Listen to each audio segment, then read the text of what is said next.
Welcome to another episode of Jail Unfiltered, and we're going to keep talking this time about the gun selection. But before we do that, please do not forget to subscribe and like.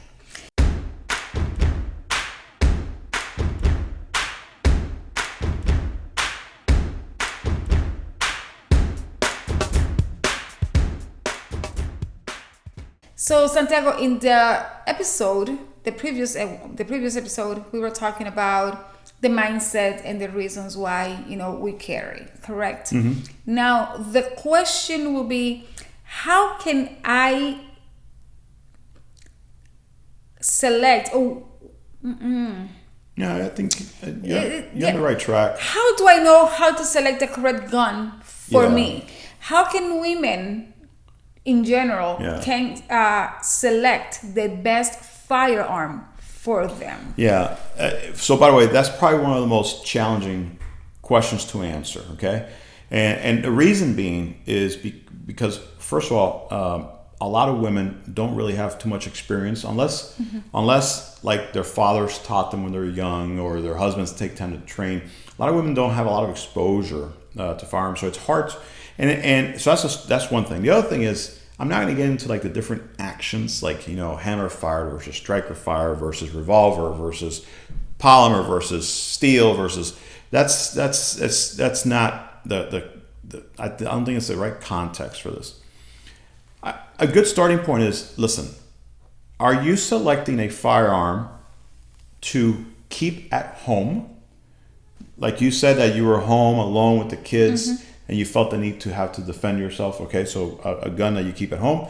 Or is this a gun that you're going to carry on your person with you, right, when you're out and about, right? I think those are two good starting points. And the reason for that is it will, first of all, determine maybe what size of firearm you're going to look for. Okay. Size is important because, as you well know, the larger the gun, the easier it is to shoot. Correct. It's just physics, right? That's why I liked my Glock 17. I got it. It's physics. You have a larger pistol. It weighs more, but it handles recoil differently. Just feel more in control. More in control. You have a better grip. Just in general, okay? A larger firearm is easier to shoot, but it's not as easy to carry. And so now we come into, well, if I'm going to carry, I need something that I can conceal, that's comfortable, but you have to be willing to give up some of that ease of use, right? And so at the end of the day, if your plan is to have a gun at home, then it's a little easier, honestly, to make decisions, right? Because now we're going to look at how the gun fits your hand and the controls. If you're comfortable, manipulating the gun, that's a little easier. When it gets to concealed carry, it gets a little tricky. It gets a little tricky, number one, because there's so many options. Listen, gun manufacturers, they go after the market, right? The concealed carry market is a huge market, and so they know that, and so that's the market they go after. And as a result, there's so many options that it's a little bit overwhelming. So why don't we do the following? Let's at a high level, if you were to purchase a gun for the purposes of having something to defend your home, right? Then a large pistol would work, right? And so there's a couple large ones here. Or larger ones, right? So, a lot of people may not know what these guns are, so it doesn't matter what the make and model is, right? But something of this size, right, where you have a full grip, and actually, not only is it a full grip, but the grip even extends beyond my hand. It's not a bad thing. It's just that this makes it harder to conceal. But if it's for home defense, this is perfect, it's perfectly fine. Also, you have a longer slide, they call this sight radius. It's the distance between the sights. A lot of folks find it that when you have a longer sight radius, aiming is a little easier. Me personally, a shorter sight radius works for me. I think it's just my aging eyes. I don't know, but something like this. The advantage of larger guns also for home defense, such as this one, which is even a little bit longer, is the fact that you can attach things like lights, right? Lights on a home defense gun is not a bad idea, because a lot of times when things happen at home, it's dark and the lights are off. And God forbid, you don't want to shoot somebody who's a family member. Which has happened. It has happened, yeah. And so having a light on the gun that helps you identify what you're aiming at, that's helpful. And listen, there's an entire training class I used to do on just lights and low light. Yeah, it's actually a more complex subject than people understand. But anyway, it's definitely a good start, you know. And again, you know, large grip, it even extends, and this one's a little bit longer slide. So these are good guns for home defense. Obviously, they're also good duty size weapons. So if you work security, if you work in law enforcement, you're typically going to have, you know, longer slides, more weight up front, more capacity, that kind of thing. But now that I get, Yeah. I understand. I remember trying to conceal my Glock 17. It was too big. Yeah. I'm not petite, but I'm not that big to conceal the weapon. But women, sometimes we don't want to, it's, you know, things is like, life is a give and take. So wearing this type of clothing that I'm wearing right now makes it very difficult for me to conceal or to carry at all. And I know that's something that you get mad at me because... Not mad, it's just, it's a common problem, not just with you, but with women in general. Yeah, because then you're like, okay, you're going out and you're just carrying in your purse. You have it inside your purse. Yeah. So what about if someone comes and takes, you know, your purse away? Or not only that, I mean, how quickly can you get to the gun in your purse? Now, granted, listen, there's compromise for everything. If you're doing, first of all, if you're not going to dangerous places, that's a good start.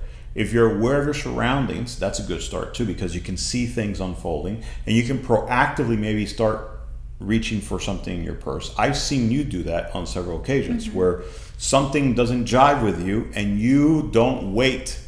You go ahead and start to position your hand on the gun. We've been through a couple of situations. I understand that. And so I get that. I will always say that a gun carried on the person is better than a gun carried off the person, because the purse gets set down on the seat next to you, or you're in the car or whatever. The purse can get stolen. The purse can get picked. They can actually literally go, oh, look what I found. I found me a new gun. And it's not as quick to get to. And so I'm just a big proponent, but I understand the challenges. Women, guys are a little bit more flexible. We don't have a problem to some degree dressing around our gun. You know, like I wear untucked shirts. I rarely tuck in my shirt. And then if I do tuck in my shirt, it's because I have a jacket and now the gun is elsewhere. And you know, I've even had an undershirt that hides a gun, right? I mean. So, but when we talk about the larger guns, guns for home defense, and we talk about then these small guns, you know, to carry on us. I can see the 380, right? That one is too small. It's extremely small. It's very small. And thinking in a moment, in a heated moment, that you're gonna use it, I don't know. To me, I like it because it's cute. But at the same time, So listen. By the way, any bullet that goes into a bad guy is a good thing, right? It's just that some bullets perform better than others. 380 is like very borderline. You know, I mean, listen, I've seen some good 380 rounds that function very well, but it's one of those borderline guns. I see this, and to me, this is like a last ditch effort. This is to me, maybe it's a backup gun. Maybe it's a police officer who has this gun in their ankle, or in a pocket, and it's a last ditch effort gun. I don't personally. I've never viewed a gun like this as a primary self-defense gun, but I know that some women gravitate to it because it is very small. You can actually hide this in a pocket very easily. So I get that. I get the attractiveness to something like that. And I know they also sell things that you can, Yeah, the wear bra all thing, day. or the I mean, to me, some of those are a little bit gimmicky. Like the bra thing is, to me, is gimmick. There is a body band, which a lot of women tend to like. That way, they can wear any pants they want because they don't need to have pants with belts or anything, and the gun is basically secured up against their body. Okay. And honestly, that's not a bad thing. But again, you have to be able to. You have to be willing Compromise to, a little bit. You You do. know, your So getting back to the subject of concealed carry, remember, the smaller the gun, the more difficult it'll be to shoot. Okay, that's just a compromise. maybe a little bit more of recoil as well. There'll definitely be more recoil. It's just going to be a little harder to shoot, but honestly, you learn your gun, and next thing you know, you're very proficient with it. Next thing you know, you're confident you can solve a problem with it, right? And I guess the most important thing is practice. Yeah. Once you have it, practice. Well, you have to practice, not just Right shooting. practice. Yeah, not just shooting, because you can shoot all the time, but there's rarely are you in an armed conflict where you're just standing there and your target is standing there. That doesn't really, in reality, if you're in trouble, you're going to be moving. They're going to be moving. You're going to be looking for hopefully some cover. It's not, going to the range. Going to the range is good because you get to practice what I call your very baseline fundamentals. That's it. Which we can talk on an episode what those are. But but getting proper training in stressful environments, stressful situations, with unconventional shooting positions, with low light, for example, maybe from a vehicle, or trying to get because a lot of time we spend a lot of time in our vehicles, so people don't think about those things, but that's proper training. And so you look for those types of trainings. That's really how you start to develop the skills. So remember, we talked about the first episode, the mind. Now it's skill development. But back to selecting a gun. Some tips quickly that could help you as a starting point. Okay, and all these guns, of course, have been cleared. They're all completely empty. They have no magazines in them, and I keep checking them. One of the first things you want to do is you want to make sure that the gun fits you. Now, a lot of these modern guns, they actually come with grips that you can actually adapt to hand size. This is a medium. They call this a palm swell. Others call it grip extensions. And some guns have the entire frame as something you can actually replace. It's just crazy. But in this case, you want to make sure it fits. So what's that mean, though? It doesn't mean that it feels good in your hand. That's part of it. It means that you can reach the trigger. In other words, the more material I have back here, right, the further away my finger moves away from the trigger, right? And so we have to make sure that whatever we're doing, the gun can sit with the slide aligned with the bone in your forearm, right? So I don't know if I can do it on this camera, but if I was to turn around, basically you want this slide to be an extension of your arm. So you want to be aligned with your forearm. And you also want to be very high up on this, let's call it a tang, right up here. Get that V of your hand nice and high. And then you want to wrap these fingers, right, around the front of the grip. If you do that, again, the gun is aligned with the form in the bone in your arm. You grip it nice and high, and then you bring your finger to the trigger, where and that's the other thing is, basically, the tip of your finger is what's going to manipulate the trigger. So anywhere between this line and the tip of your finger, anywhere in there, Everybody's different, right? You have to find what works for you, but anywhere in there is what we're looking for. And so, again, if you place your finger, okay, on the trigger, and you have space here between your finger and the frame of the gun, then you have a gun that fits you, that fits your hand. If you find yourself wrapping around the frame trying to get to the trigger, or if you find yourself twisting the gun in your hand because you can't reach the trigger, that the gun doesn't fit you. So if you can figure out if the gun fits you, you're off to a very good start. You're off to a very good start. And then you have to look at sizes. You know, some guns are smaller than others. Of course, there's also the trusty revolver, right? And so you have to. We can talk about revolvers as well, but then once you figure out, okay, it's a gun I want to carry, so I want something that's concealable. All right, great, it fits me. Okay, great. Then what kind of gun? Semi-automatic gun, which is the most popular choice, or the trusty old wheel gun, a revolver, which is my new friend. That's your new friend, and so.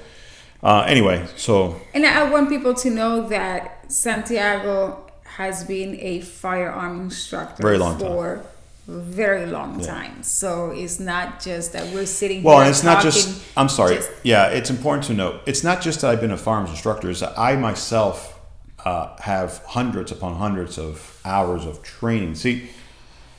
So unfortunately, the term firearms. I hate using the term firearms instructor because really.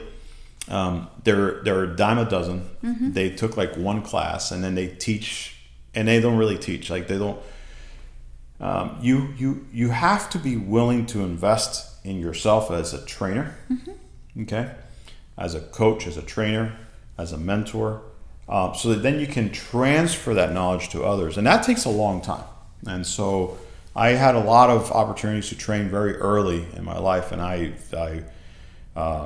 now that I'm older and I'm not teaching anymore, I'm actually looking to go back to learning again, because I think it's you're always got to be learning. But you want to find instructors who, and I don't care that they've been in the military, because a lot of times, I was this and I was that in the military, and but military people, they are always in the offensive side, we are more in the defensive side. Yeah, and it's not even that, honestly. It's, you can be in the military, you can actually have been a police officer. It doesn't make you a good trainer or a good instructor. And so not everybody can train. And then there's a lot of people who are just book led. They never actually put stuff into practice. You'd be surprised. There's a lot of excellent civilian trainers who have hundreds upon hundreds of hours. And they're able to, it's a skill set, you're able to take what somebody taught you and convey that message and show them sound tactics that are passed down to you. And so if you're seeking training, just take your time. And if anybody wants advice on firearms training, I can. Yeah. If you have any questions, we can help you. Put in the comments. Put in the comments. We can point to some good resources. Definitely. Anyway, we're going to bring this one to a close. Selecting a firearm is overwhelming. Decide first, do I want this for home defense? Do I want this for carry? Great, that's a good starting point. Then use the little trick I told you to make sure it fits your hand. And then honestly, before you buy a gun, you know what? Nowadays you can rent them. You can go to a range and rent them, shoot them first, find the one that just gets you on target, that you're confident, you're comfortable with. That works for you. Yeah. But ladies, I will say this. If you can carry on your person, I highly recommend you do that versus carrying your purse. That's just a big stickler with me. And I know I try. I can't win this battle every time, but I'm leaving it for you to consider. Okay?